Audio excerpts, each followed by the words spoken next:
Hello dear student. आज हम पढ़ने वाले हैं ए डिस्क ऑफ चार्ज। ये topic actual continuous charge distribution की है। कंटिन्यूस चार्ज डिस्ट्रीब्यूशन में पहले हमने चार्ज रॉड पढ़ा था, फिर रिंग ऑफ चार्ज, और आज हम पढ़ते हैं ए डिस्क ऑफ चार्ज कि एक डिस्क ऑफ चार्ज की वजह से एक क्योनाट टेस्ट चार्ज पर जो इलेक्ट्रोस्टैटिक फोर्स होता है इसको हम कैसे कैलकुलेट करेंगे। आज का टॉपिक जो है इसके बारे में है। ओके, तो पहले डायग्राम को देखते हैं। डायग्राम में एक डिस्क ऑफ चार्ज है और ये डिस्क ऑफ चार्ज जो है पॉजिटिवली चार्ज जो डिस्क है, और इस डिस्क ऑफ चार्ज को एक्स वाई प्लेन में हमने जो है रखा हुआ है, एक्स वाई प्लेन में, और जो जेड एक्सिस है ये डिस्क की प्लेन को, डिस्क ऑफ चार्ज की प्लेन को परपेंडिकुलर है, और ये जेड एक्सिस जो है ये डिस्क ऑफ चार्ज के सेंटर पर से परपेंडिकुलर पास हो रहा है। मतलब कि ये एक्स वाई है, इस एक्स वाई में हमने रखा है डिस्क ऑफ चार्ज, और ये Z जो है ये डिस्क ऑफ चार्ज के सेंटर पर परपेंडिकुलर पास हो रहा है। और ये एक सर्कुलर डिस्क ऑफ चार्ज है जिस पे यूनिफॉर्मली चार्ज जो है वो डिस्ट्रीब्यूट हुए है। यूनिफॉर्म का मतलब है कि जो चार्ज डेंसिटी है ये क्या है, कांस्टेंट है, हर जगह सेम है। A circular disc of charge of uniformly charge distribution. और जो कैपिटल आर है, this is the radius of the disc of charge. ये डिस्क ऑफ चार्ज की रेडियस है आर। और क्यूम जो है, Q this is the total charge on the disc. ये क्यूम इस डिस्क पर टोटल चार्ज है, और ये सिग्मा जो है ये सरफेस चार्ज डेंसिटी है। आपने पढ़ा है कि 3 type of charge density, linear, surface and volume. यहाँ पे हम लीनियर चार्ज डेंसिटी इस्तेमाल नहीं करते, यहाँ पे हम लीनियर चार्ज डेंसिटी नहीं लेते। रिंग ऑफ चार्ज और रॉड ऑफ चार्ज में हमने लीनियर चार्ज डेंसिटी लिए थे, क्योंकि वो चार्ज डिस्ट्रीब्यूशन जो था वो लीनियर चार्ज डिस्ट्रीब्यूशन था, एलॉन्ग ए लाइन चार्ज डिस्ट्रीब्यूशन था, एलॉन्ग ए लेंथ एक चार्ज डिस्ट्रीब्यूशन था। लेकिन आज जो चार्ज डिस्ट्रीब्यूशन है ये ऑन सरफेस है, और अगर चार्ज डिस्ट्रीब्यूशन एक सरफेस पर आता है तो यहाँ पे हम लेंगे सरफेस चार्ज डेंसिटी, और सरफेस चार्ज डेंसिटी को सिग्मा से डिनोट किया जाता है, और sigma will be equal to total charge per unit area.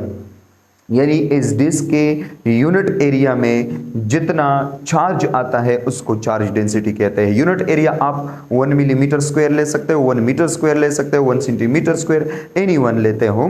तो जितना एक यूनिट एरिया में जितना चार्ज आ रहा है इसको कहते हैं सरफेस चार्ज डेंसिटी।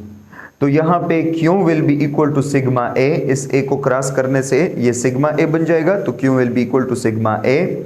और ए जो है this is the area of the disc, ये ए डिस्क की एरिया है, और एरिया ऑफ द डिस्क जो होता है ये पाई आर स्क्वायर के बराबर होता है। ओके, अब दिस इज द डायग्राम। अब how to find the electric force of disc of charge on Q naught placed on Z axis. अब ये कह रहा है कि अगर इस डिस्क से जेड एक्सिस पर एक चार्ज सर्टेन डिस्टेंस पर हम रखे, एक टेस्ट चार्ज क्यू नॉट, तो इस क्यू नॉट पे कितना इलेक्ट्रिक फोर्स इस डिस्क का होगा, इसको हम कैसे मालूम करेंगे। ये z एक्सिस जो है ये एक इस डिस्क को परपेंडिकुलर है, और इस z एक्सिस पर हमने एक क्यू नॉट रखा हुआ है। फॉर एग्जांपल ये डिस्क है, ये z एक्सिस है, और यहाँ पे हमने एक क्यू नॉट रखा। तो इस क्यू नॉट पर इस डिस्क की, ये सर्कुलर डिस्क यहाँ पे हम पढ़ने वाले हैं, तो इसको सर्कुलर कंसीडर कर लें। तो इस सर्कुलर डिस्क की यहाँ पे इस क्यू नॉट पर कितना इलेक्ट्रोस्टैटिक फोर्स है, कूलम्बिक फोर्स है, इसको हम कैसे मालूम करेंगे। तो इस फोर्स को मालूम करने के लिए पहले हम क्या करेंगे, पहले हम इस डिस्क को डिवाइड करेंगे into A series of infinite number of ring. ये एक डिस्क है और इस डिस्क को हम डिवाइड कर सकते हैं infinite number of concentric ring में। इस तरह आप इस डिस्क में बहुत सारे रिंग बना सकते हो। इस तरह इनफाइनाइट रिंग में हम इस डिस्क को क्या कर सकते हैं, डिवाइड कर सकते हैं। कंसंट्रिक का मतलब कि सारे रिंग की जो सेंटर होता है वो एक है, इसको कंसंट्रिक कहते हैं। ये आप कंसंट्रिक सर्कल भी इसको कह सकते हैं। तो इस डिस्क की फोर्स को मालूम करने के लिए पहले हमने इस डिस्क को infinite number of concentric ring में तकसीम किया। यहाँ पे मैं एक रिंग को कंसीडर कर रहा हूँ। लेट सपोज ये एक रिंग है और इस रिंग की जो रेडियस है उसको मैंने ओमेगा से रिप्रेजेंट किया हुआ है। Omega represent the radius of the ring. और जो इस रिंग की जो थिकनेस है, इस थिकनेस को मैंने रिप्रेजेंट किया हुआ है डी ओमेगा से। एक ओमेगा है और एक डी ओमेगा है। Omega represent the radius of the ring while D omega represent the thickness of the ring. इस एक रिंग पर जो चार्ज है ये डी क्यूम चार्ज है। D Qayyum charge on the ring. एक क्यूम चार्ज है, क्यूम चार्ज, और एक डी क्यूम चार्ज है। क्यूम चार्ज जो है ये डिस्क पर है टोटल चार्ज, और डी क्यूम चार्ज जो है ये जो हमने डिस्क में एक स्मॉल रिंग लिया हुआ है, इस रिंग पर जो चार्ज है वो है डी क्यूम चार्ज। और ये डी क्यूम चार्ज एक पॉइंट चार्ज जैसा बिहेव करता है। तो मतलब ये कि इस डिस्क में आपने जो रिंग लिया हुआ है, this ring also behave as a point charge for this Q naught. ये रिंग भी इस क्यू नॉट के लिए एक पॉइंट चार्ज जैसा बिहेव कर रहा है। ओके, तो इस डी क्यूम चार्ज की वजह से, इस चार्ज रिंग की वजह से जो फोर्स अमल करता है क्यू नॉट पर, इसकी तीन कंपोनेंट होते हैं, एक एफ एक्स, एक एफ वाई और एक एफ जेड। अगर आप रिंग वाला चार्ज, रिंग वाला जो टॉपिक है इसमें अगर आप देखें तो उसमें हमने कहा था कि जो एफ एक्स और एफ वाई जो होता है ये दोनों जीरो होते हैं। मतलब कि इस क्यू नॉट पे एक्स वाई प्लेन में कोई फोर्स अमल नहीं करता, क्योंकि सारे एक्स कंपोनेंट आपस में कैंसिल करते हैं, सारे वाई कंपोनेंट आपस में कैंसिल करते हैं, और इस रिंग पर जितने भी चार्जेस है, जितना डी क्यू चार्ज है, इन सब डी क्यू चार्जेस की वजह से सिर्फ जेड कंपोनेंट में फोर्स रहता है। तो इस तरह एफ जेड जो है इसको हम इंटीग्रेट करेंगे from 0 to R and d F Z, और एफ एक्स और एफ वाई ये क्या है हमारे पास जीरो है। वो टॉपिक डायरेक्टली आप यहां पे अप्लाई कर सकते हो, रिंग ऑफ चार्ज वाला। ओके, तो यहां पे एफ जेड जो है this will be equal to integration of d F Z, और इंटीग्रल लिमिट जो है फ्रॉम 0 टू आर है। फ्रॉम 0 टू आर का मतलब ये है कि इस डिस्क की टोटल रेडियस कितना है, कैपिटल आर। अब यहां पे इस ये सेंटर पर आर कितना होता है, 0। तो इस सेंटर से मतलब 0 से लेकर आर तक, यहां तक कितने रिंग बन रहे हैं, इन सब रिंग की हम क्या मालूम करेंगे, इन सब रिंग की हम यहां पे क्यू नॉट पर जो फोर्स है उसको मालूम करेंगे। लेकिन पहले जो फोर्स है हम एक रिंग की मालूम करते हैं, और सब रिंग की फोर्स को मालूम करने के लिए फिर हम इंटीग्रेट करेंगे फ्रॉम 0 टू आर, कि 0 से आर तक जितने भी रिंग आ रहे हैं इन सब चार्ज रिंग की जो फोर्स है इसको हम मालूम कर सकते हैं on this Q naught by integrating the d F Z force from 0 to R. Okay, तो यहां पे F Z will be equal to from integration from 0 to R d F Z, और एफ जेड दिस, और यहां पे जो d F Z है this will be equal to d F cos of theta. D F Z d F cos of theta के बराबर हो जाएगा। ये रिंग ऑफ चार्ज में हमने पढ़ा था कि जो z है यहाँ पे ये cos थीटा से हम रिप्रेजेंट करते हैं। तो डी एफ जेड की जगह डी एफ cos थीटा लिखने से एफ जेड आपके पास बराबर हो जाएगा integration from 0 to R and to d F cos of theta. इस टॉपिक से पहले आप रिंग ऑफ चार्ज की टॉपिक को जरूर देख लें, क्योंकि यहां से हम जो है कुछ चीजें इस्तेमाल कर रहे हैं डिस्क ऑफ चार्ज में। तो एफ जेड जो है this will be equal to this यहाँ पे जो cos थीटा है, cos theta this will be equal to z divided by small r। ये z divide by small r के कैसे बराबर होता है, ये भी हमने रिंग ऑफ चार्ज में पढ़ा था। देखिए ये ओमेगा है, this is the r and this is the z। r is the distance between the d q and q not charges, while z is the distance between q naught and the center of the disk, and omega is the radius of the small ring which is taken and the disk। Okay, और यहाँ पे जो ये theta है और यहाँ पे 90 बनेगा, तो z will be equal, z will be the base, r will be the hypotenuse and omega will be the perpendicular। और cos थीटा आपको पता है कि ये बेस डिवाइड बाई हाइपोटेन्यूज के बराबर है, तो यहाँ पे जो बेस है वो क्या है, वो z है, तो z डिवाइडेड बाई जो हाइपोटेन्यूज है वो क्या है, वो r है, तो z डिवाइडेड बाई r, ये cos थीटा के बराबर है। और df जो है according to Coulomb's law, df will be equal to k, और यहाँ पे q नॉट और d q divided by r square, k cube naught d cube divided by r square. अगर हम यहाँ पे ये वैल्यू पुट करते हैं तो F Z this will be equal to integration from 0 to r and to k cube naught d cube divided by r square multiplied by z divided by r, इस तरह जाएगा। और यहाँ पे आप देख सकते हैं कि F Z this is equal to, ये इंटीग्रेशन फ्रॉम 0 टू r हो जाएगा, and this is the K cube naught, और डी क्यूब की जगह आप क्या पुट कर लें, डी क्यूब की जगह, तो यहाँ पे जो सिग्मा है सरफेस चार्ज डेंसिटी, ये d cube divided by d cube divided by d A हो जाएगा, d cube divided by d A. यहाँ पे क्यूब बाई ए है और यहाँ पे d cube by d A है। ये क्यूब बाई ए का मतलब कि total charge on the disc and total area of the disc, और यहाँ पे डी क्यूब का मतलब ये है कि small charge on the ring which is taken on the disc, and d A का मतलब कि small area of the ring. एक ए है और एक डी ए है, ए जो है total area of the disc को रिप्रेजेंट कर रहा है, और डी ए इस स्मॉल रिंग की एरिया को रिप्रेजेंट कर रहा है जो आपने इस डिस्क में लिया हुआ है, क्योंकि हमने डिस्क को a large number of infinite number of concentric rings में डिवाइड किया हुआ है, और एक रिंग की जो एरिया है वो डी ए के बराबर है। यहाँ पे जो सिग्मा है D Q divide by d ए या क्यू बाई ए, ये सेम है, कांस्टेंट है, क्योंकि यहाँ पे अगर क्यू चार्ज ज्यादा है एरिया भी ज्यादा है, और यहाँ पे अगर डी क्यू चार्ज कम है तो डी ए एरिया भी कम है, तो इस तरह ये जो सिग्मा है दोनों केस में कांस्टेंट रहेगा।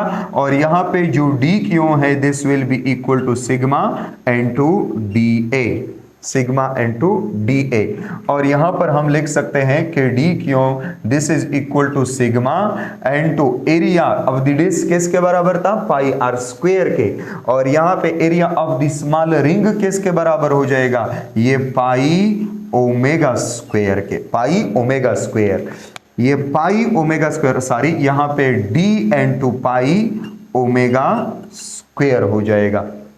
ये कैसे, यहाँ पे देखे, ये यहाँ पे हमने कैपिटल आर स्क्वायर लगाया हुआ है, पाई आर स्क्वायर, ये आर क्या है, रेडियस ऑफ द डिस्क, और यहाँ पे हमने पाई ओमेगा स्क्वायर, आर की जगह ओमेगा स्क्वायर, ये ओमेगा स्क्वायर क्या है, रेडियस ऑफ द रिंग, ये रेडियस ऑफ द रिंग है। तो इस तरह यहाँ पे जो डी ए है ये डिस्क एरिया नहीं है, ये एक रिंग की एरिया है, और रिंग की एरिया में जो रिंग की रेडियस है वो आर स्क्वायर नहीं है बल्कि वो ओमेगा स्क्वायर है। तो यहाँ पे सिर्फ मैंने ओमेगा स्क्वायर लगाया और यहाँ पे आर स्क्वायर लगाया, बाकी जो इक्वेशन है वो सेम है।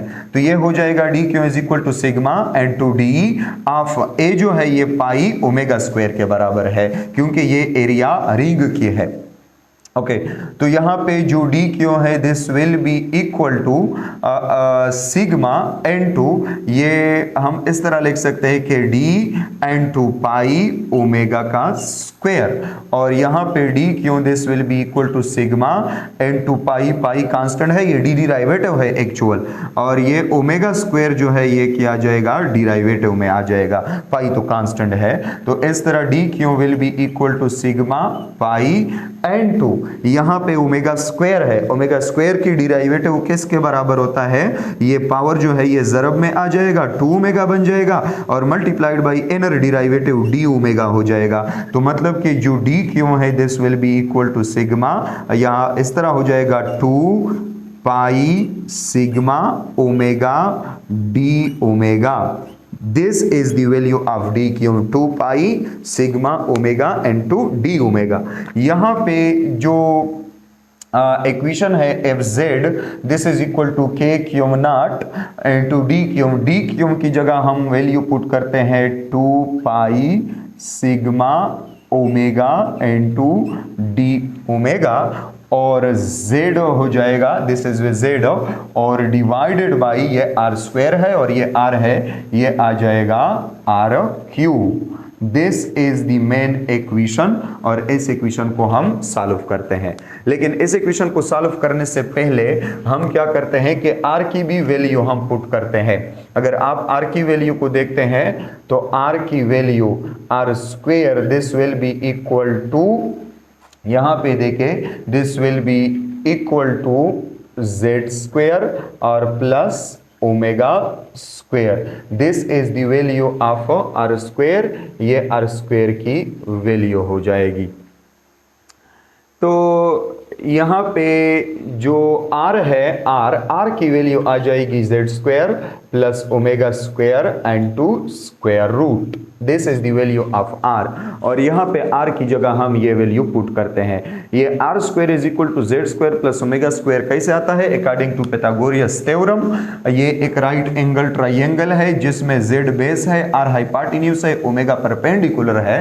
तो इस तरह आपके पास जो r स्क्वायर है हाइपोटेन्यूज का square, this will be equal to base square plus perpendicular square या perpendicular square plus base square, मतलब कि r square is equal to Z square plus omega square, और यहाँ पे दोनों साइड पर स्क्वायर रूट लेने से ये r बन जाएगा, क्योंकि स्क्वायर रूट और स्क्वायर कैंसिल हो जाएंगे, तो r is equal to Z square plus omega square and to square root हो जाएगा।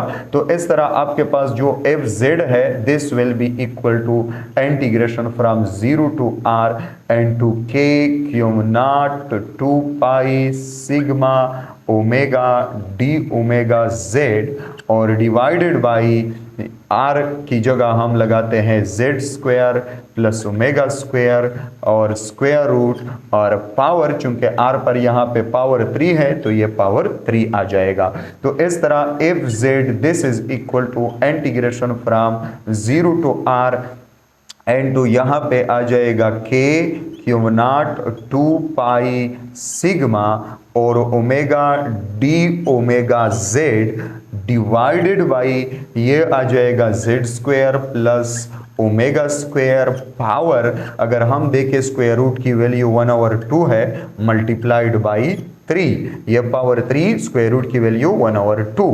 तो इस तरह F Z, this is equal to integration from 0 to r and तो यहाँ पे k cube naught 2 pi sigma omega d omega Z और divided by ये आ जाएगा Z square plus omega square power, ये 1/2 मल्टीप्लाइड बाई 3, ये 3/2 आ जाएगा। This is the main equation, ये आपके पास एक मेन इक्वेशन है एफ जेड को मालूम करने के लिए, और इस मेन इक्वेशन को हम इंटीग्रेट करेंगे फ्रॉम 0 टू r और आपके पास जो है एफ जेड मिल जाएगा। आप इससे पिक्चर ले ले या इसको नोट कर ले, फिर हम अगले सेशन में इसको सॉल्व करते हैं। F Z is equal to 0 integration from 0 to r k Q naught 2 pi d omega sigma omega d omega Z divide by Z square plus omega square 3/2 power 3/2। ये इक्वेशन 1 है और इस equation 1 को हम integrate करते हैं। Integrate कैसे करेंगे, पहले जो कांस्टेंट वैल्यू है उसको इंटीग्रल से, इंटीग्रेशन साइन से बाहर लिखते हैं। ये जो k है this is the constant, q0 is constant, 2 pi constant, sigma constant, z is constant. k constant है, q0 कांस्टेंट है, 2 पाई कांस्टेंट है, sigma surface charge density uniform है वो भी कांस्टेंट है, और z जो है ये सेंटर ऑफ द डिस्क से लेकर q0 तक जो फासला है अलोंग द z एक्सिस ये भी कांस्टेंट है। तो इन सब कांस्टेंट को अगर हम बाहर लिखते हैं तो इंटीग्रेशन वाला जो साइन है वो किस पे अप्लाई हो जाएगा, इंटीग्रेशन फ्रॉम 0 टू r ये हो जाएगा omega d omega divided by z square plus omega square power 3/2। Omega constant नहीं है, यहाँ पे देखिए इस रिंग की ओमेगा ये है, अगर हम एक और रिंग ले लें, यहाँ पे देखिए ये एक रिंग है जिसकी रेडियस ओमेगा, इस रिंग की रेडियस ओमेगा थोड़ा सा ज्यादा, इसकी और ज्यादा, तो मतलब कि ओमेगा जो है वो वेरिएबल है, कांस्टेंट नहीं है, इसलिए ओमेगा को हम बाहर नहीं लिखते बल्कि अंदर ही लिखते हैं, बल्कि जो इंटीग्रेशन है वो ओमेगा पे अप्लाई हो रहा है। यहाँ पे देखिए डी ओमेगा है तो ओमेगा पे अप्लाई हो रहा है, और ओमेगा कहाँ से कहाँ तक, 0 से लेकर r तक। ओके तो यहाँ पे हम इस तरह सॉल्व करते हैं कि F Z this is equal to के Q naught z pi sigma k Q naught 2 pi sigma Z and to integration from 0 to r। यहाँ पे इस तरह हम लिखते हैं कि z square plus omega square power 3/2 minus 3/2 हो जाएगा, और यहाँ पे ओमेगा डी ओमेगा बन जाएगा। अब इसको इंटीग्रेट करने के लिए हम सिर्फ एक और केस करते हैं, एक और स्टेप करते हैं कि F Z is equal to के क्यू नॉट 2 पाई और ये सिग्मा जेड एंड, और इस तरह हम करते हैं कि 2 पर डिवाइड भी करते हैं इस टर्म को और 2 में मल्टीप्लाई भी करते हैं, तो 2/2 हो जाएगा and to integration from 0 to r, और यहाँ पे Z square plus omega square whole power minus 3/2 and two omega d omega हो जाएगा। और इस तरह एफ जेड जो है this will be equal to, ये 2 और 2 कैंसिल हो जाएगा, ये K Q naught pi sigma Z के बराबर हो जाएगा and to integration from 0 to r, और ये Z square plus omega square power minus 3/2, और इस 2 को हम यहाँ लिखते हैं 2 omega and to D omega. This is your equation. और इस इक्वेशन में अगर आप देखें, इस इक्वेशन में इंटीग्रेशन के अंदर जो चीजें हैं, Z square plus omega square minus 3/2, ये omega square this is the function, Z square plus omega square ये फंक्शन है, और 2 ओमेगा डी ओमेगा ये इस फंक्शन की डिराइवेटिव है। यहाँ पे देखिए अगर ये हम derivative into Z square plus omega square करते हैं तो दिस इज दी 0, ये 0 आ जाएगी, डिराइवेटिव ओमेगा पे रह जाएगा, और ओमेगा की डिराइवेटिव ये स्क्वायर की ओमेगा स्क्वायर की डिराइवेटिव 2 ओमेगा डी ओमेगा के बराबर हो जाएगा।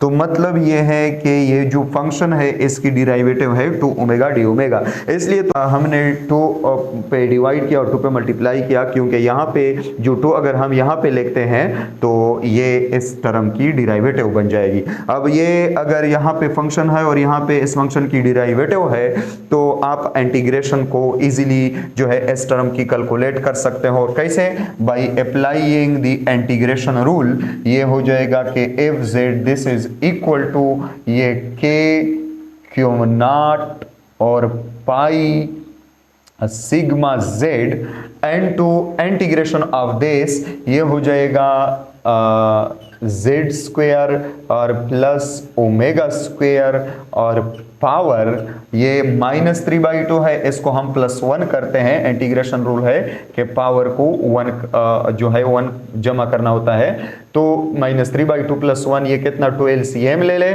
और ये -3 +2 हो जाएगा, -3 + 2, और ऐसे आ जाएगा -1/2। ये -1/2 के बराबर हो जाएगा। तो मतलब कि हम यहाँ पे लिखेंगे -1/2, और इसी तरह तकसीम में भी -3/2 +1 करेंगे, और -3/2 +1 से आ जाएगा -1/2। 2, ये भी -1/2 आ जाएगा। और n2 लिमिट जो है ये हम अप्लाई करेंगे from 0 to r, 0 to r हम लिमिट को अप्लाई करते हैं। तो इस तरह जो एफ जेड है this will be equal to, ये माइनस इधर हम लिखते हैं तो माइनस ये के, बल्कि इस तरह करते हैं कि इस 2b, ये 2b मल्टीप्लीकेशन में चला जाएगा तो -2k pi sigma Z n2 यहाँ पे Z square plus omega square power -1/2 and two limit from 0 to r। और यहाँ पे जो एफ जेड है this will be equal to किसके बराबर हो जाएगा, -2k pi sigma Z n2। यहाँ पर पहले हम अपर लिमिट को पुट करते हैं फिर लोअर लिमिट को पुट करते हैं। तो अपर लिमिट को पुट करने से ये आ जाएगा जेड स्क्वायर और plus are square, omega square की जगह R square power -1/2 minus n2, यहाँ पे आ जाएगा जेड स्क्वायर और प्लस 0 स्क्वायर, ओमेगा की जगह 0 लगा ले, 0 स्क्वायर पावर -1/2। तो इस तरह F Z this is equal to देके, इस लिमिट को देके पहले अपर लिमिट पुट कर ले और फिर लोअर लिमिट जो है उसको पुट कर ले। अपर लिमिट आपकी जो है वो क्या है, आर है, और लोअर लिमिट जो है आपकी वो 0 है। और ये आर जेड की जगह नहीं पुट करना, ये आर ओमेगा की जगह पुट करना, क्योंकि आपने इंटीग्रेशन जो है ये ओमेगा की बेस पे लिया हुआ है या ओमेगा पर लिया हुआ है।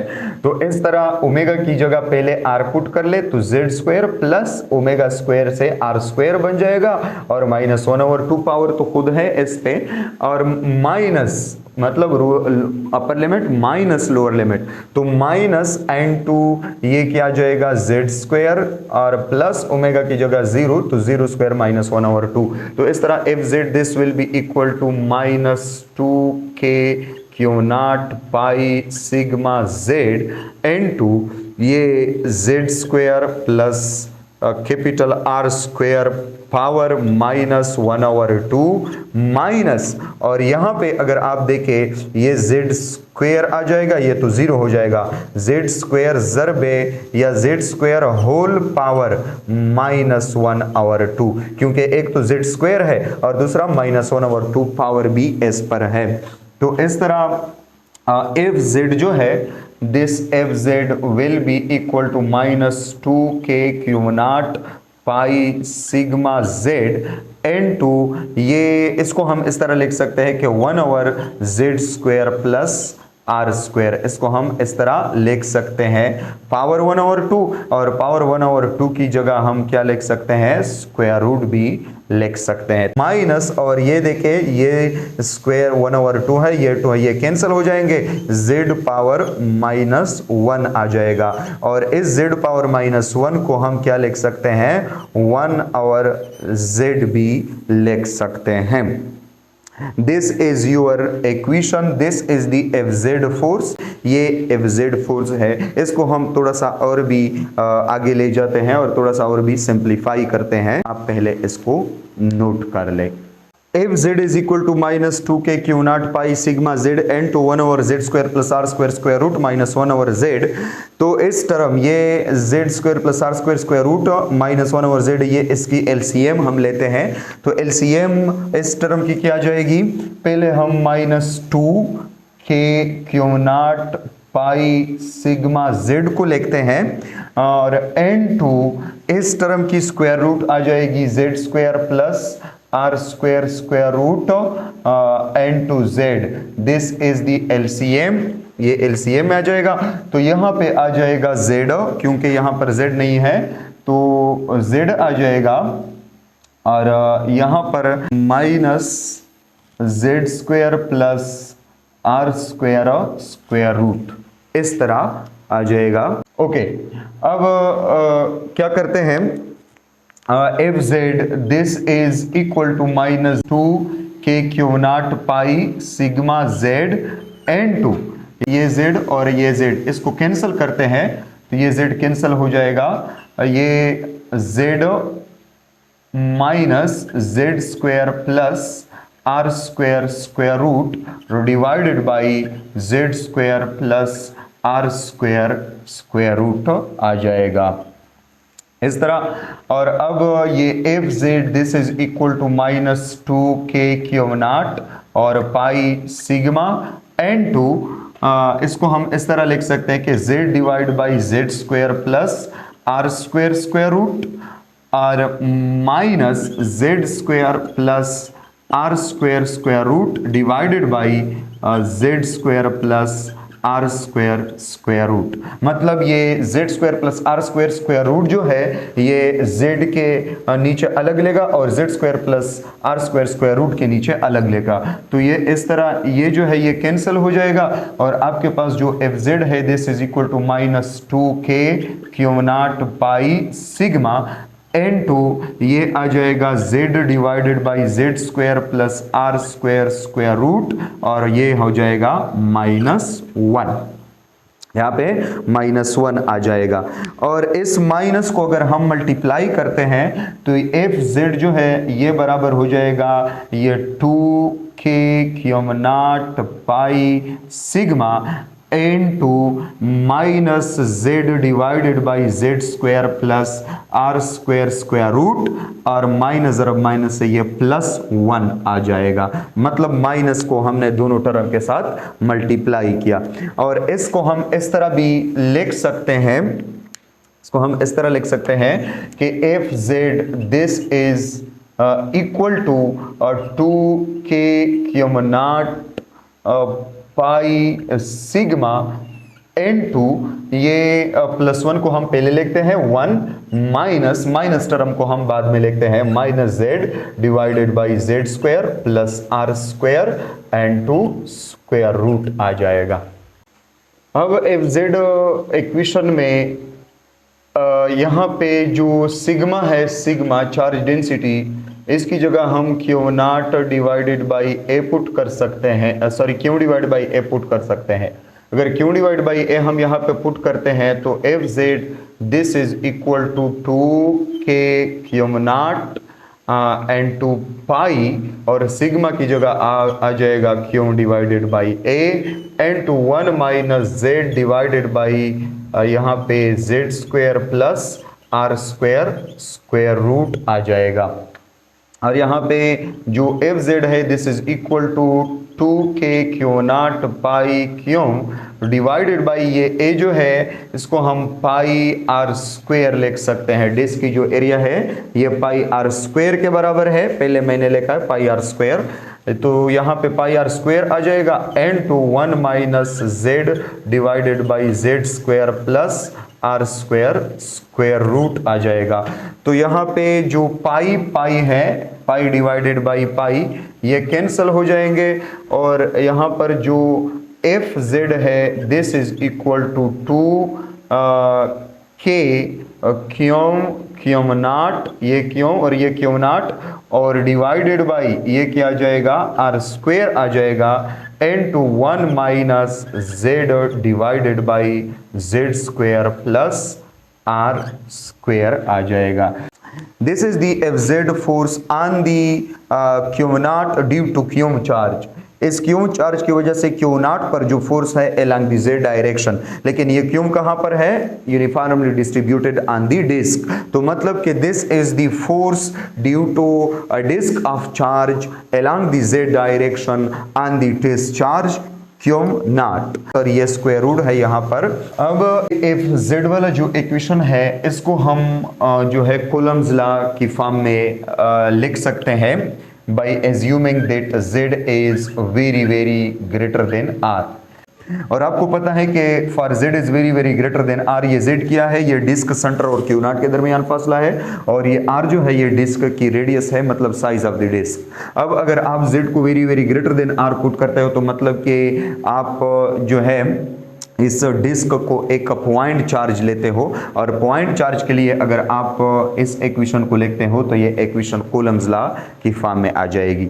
जो z divided by Z square plus are square और स्क्वायर रूट वाला जो टर्म है इसको हम बाइनॉमियल थ्योरम के थ्रू एक्सपेंड करते हैं, सॉल्व करते हैं। बाइनॉमियल थ्योरम आपको पता है कि जो बाइनॉमियल थ्योरम होता है 1 + x पावर n, ये 1 + nx divided nx power 1 divided by 1 factorial और plus n into n minus 1 और x power 2 divided by 2 factorial और plus n into n minus 2 x power 3 divided by 3 factorial और plus dot dot plus so on. This is the binomial theorem. अब यहाँ पे जो term है इस term को हम बाइनॉमियल थ्योरम के थ्रू एक्सपेंड करेंगे। ये क्या है, z divided by Z square plus are square square root. ये हम इस तरह लिख सकते हैं कि z divided by Z square plus are square power 1/2, square root की वैल्यू 1/2 है। अब क्या करते हैं, z divided by Z square plus are square square root, this is equal to, बल्कि यहाँ पे हम अब क्या करते हैं, z डिवाइडेड बाई, यहाँ पर अगर हम क्या कर ले, z स्क्वायर को कॉमन कर ले तो z स्क्वायर को कॉमन करने से यहाँ पे 1 आ जाएगा और प्लस ये are square plus Z square आ जाएगा और पावर 1/2, होल पावर 1/2 आ जाएगा। तो इस तरह z divided by Z square plus are square square root, this is equal to, ये किसके बराबर हो जाएगा, z डिवाइडेड बाई ये Z square power 1/2 into 1 plus are square divided by Z square power 1/2। मतलब कि जो पावर 1/2 है इसको हमने अलग अलग लिखा, तो ये 2 और 1/2 जो है ये कैंसिल हो जाएंगे, यहाँ पे z आ जाएगा और z बाई z भी कैंसिल हो जाएगा। तो मतलब कि z divided by Z square plus are square square root जो है this is equal to 1 divided by 1 plus are square divided by Z square power 1/2। तो यहाँ पर जो z divided by Z square plus are square square root है, this term will be equal to, ये term जो है 1 plus are square divide by Z square power 1/2, अगर इसको हम जो है 1 के साथ ज़रब में लेके तो ये आ जाएगा 1 और plus are square divided by Z square power -1/2। ये +1/2 टर्म, +1/2 वाला टर्म जो है ये -1/2 पावर -1/2 टर्म में कन्वर्ट हो जाएगा। ओके, अब ये टर्म जो है 1 plus are square divide by Z square power -1/2, इस टर्म को हम बाइनॉमियल थ्योरम के थ्रू एक्सपेंड करते हैं। तो यहाँ पर 1 को हम लिखते हैं और प्लस ये x है और यहाँ पे x की जगह R square divided by Z square है और यहाँ पे पावर n है और यहाँ पे पावर की जगह -1/2 है। तो इसको हम कैसे एक्सपेंड कर सकते हैं, यहाँ पे 1 है, 1 तो हम वैसे ही लिखेंगे और प्लस यहाँ पे n है और यहाँ पर n की जगह -1/2 है तो हम लिखेंगे -1/2 इंटू x की जगह यहाँ पे क्या है, R square divide by Z square है तो R square divided by Z square लिखेंगे और डिवाइडेड बाई ये हो जाएगा 1 फैक्टोरियल और प्लस यहाँ पे फिर से n की जगह -1/2 लेके और n2 फिर से n की जगह -1/2 लेके और ये हो जाएगा यहाँ पे n की जगह -1/2 लेके और फिर से n की जगह -1/2 लेके n2 -1 लेके -1 और x स्क्वायर की जगह R square divided by Z square power ये 2 आ जाएगा और डिवाइडेड बाई ये 2 फैक्टोरियल और प्लस डॉट डॉट और थर्ड वाला टर्म जो है यहाँ पे n की जगह -1/2 n की जगह -1/2 -2 divide by 3 factorial n X cube की जगह R square divide by Z square power whole cube आ जाएगा, ये तीसरा टर्म बन जाएगा। इस तरह चौथा टर्म, पांचवा term and so on, N तक आप इस इक्वेशन को एक्सपेंड कर सकते हो। लेकिन यहां पे आपने ये लिखना है कि by neglecting higher power term जो है आपने नेग्लेक्ट करना है। हायर पावर टर्म को हम क्यों नेग्लेक्ट करते हैं? क्योंकि अगर आप इस टर्म को देखें R square divide by Z square, तो यहाँ पे आर जेड के मुकाबले में बहुत ही कम है। Z is very very greater than R. अगर Z is very very greater than R है तो यहाँ पे r by z this ratio will be so less that it can be approximate 0। ये रेशो जो है r by z की ये बहुत ही कम आ जाएगी, क्योंकि r वैसे भी कम है। अगर आप इसको ग्रेटर z पर डिवाइड करते हो तो ये रेशो जो है ये तकरीबन 0 के बराबर आ जाएगी। तो इस तरह एक इस रेशो से एक स्मॉल वैल्यू आता है। अगर स्मॉल वैल्यू पे आप पावर लेते हो 2 3 4 पावर लेते हो तो इससे और भी स्मॉल वैल्यू आ जाएगी, तो मतलब कि ये तकरीबन 0 के बराबर आ जाएगी। तो मतलब कि जो हायर पावर टर्म है 2 3 4 पावर वाले टर्म्स, इसमें r डिवाइड बाई z है और r डिवाइड बाई z वैसे भी स्मॉल टर्म है। अगर आप इन पे पावर लेते हो तो ये और भी स्मॉल टर्म बन जाएगा। तो इस तरह हायर पावर टर्म 0 हो जाएंगे और आपके पास सिर्फ जो फर्स्ट वाला टर्म है जिस पे पावर 1 है, x पावर 1, ये पावर 1 वाला टर्म जो है ये आपके पास रह जाएगा। तो मतलब हायर पावर टर्म को निगलेक्ट करते हुए 1 plus are square divided by Z square power minus 1/2 वाला जो टर्म है this will be equal to 1, और ये प्लस माइनस से माइनस आ जाएगा, minus 1/2 R square divided by Z square. This is the first term according to binomial theorem. तो मतलब कि इस की जगह z divided by Z square plus are square square root की जगह हम ये लिख सकते हैं। ओके, तो अगर हम ये लेके यहाँ इसकी जगह अब F Z this is equal to 2k Q naught divide by R square n2 1, ये देखे ये एफ जेड है, ये टर्म मैंने लिखा, n2 1 मैंने लिखा, माइनस ये माइनस भी लिखा मैंने, और ये जो z divide by Z square plus are square square root है इसकी जगह मैंने लिखा 1 minus 1/2 R square divide by Z square. Binomial theorem के थ्रू जो ये टर्म हमने एक्सपेंड किया हुआ है।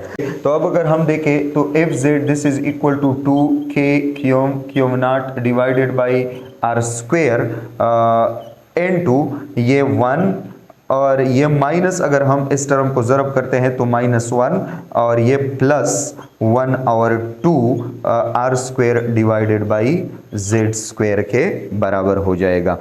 अब यहाँ पे ये 1 माइनस 1 कैंसिल हो जाएंगे, तो एफ जेड जो है this is equal to 2k Q naught divided by R square into 1/2 R square divided by Z square. तो ये 2 और 1/2 ये भी कैंसिल हो जाएगा। तो आपके पास एफ जेड जो है this is equal to k Q naught divided by R square into R square divided by Z square. तो यहाँ पे F Z this is equal to ये आर स्क्वायर कैंसिल हो जाएंगे, k Q naught divided by Z square. ये देखिए this is the F Z. तो यहाँ पे ये क्या है, कॉलम लॉ आपने पढ़ा है, k Q naught divided by R square, और यहाँ पर है F Z is equal to k Q naught divide by Z square. तो मतलब कि पहले आपने बाइनॉमियल थ्योरम को इस्तेमाल करना है और उसके थ्रू वो टर्म जो था उसको एक्सपेंड करना है, और उसमें जो हायर पावर ऑर्डर टर्म है उनको नेग्लेक्ट करना है। क्यों नेग्लेक्ट करने हैं? क्योंकि आपने ये जो कंडीशन लगाया था कि z is very very greater then r, z very very greater then r है। तो इस तरह अगर आप इस कंडीशन को लगा के और बाइनॉमियल थ्योरम को यूज करते हो तो आपके पास जो एफ जेड वाला इक्वेशन था उससे आप ये k Q naught divide by Z square मतलब कि कॉलम लॉ वाला फॉर्म जो है वो निकाल सकते हो। तो मतलब कि for z is very very greater then r, ये डिस्क ऑफ चार्ज जो है ये भी एक पॉइंट चार्ज जैसा बिहेव करता है, और हम for z is very very greater then r, इस डिस्क के लिए भी कूलम्स लॉ लिख सकते हैं। लेकिन अगर z is very very greater then r नहीं है तो हम इस डिस्क के लिए कूलम्स लॉ इस फॉर्म में नहीं लिख सकते। Okay, thank you.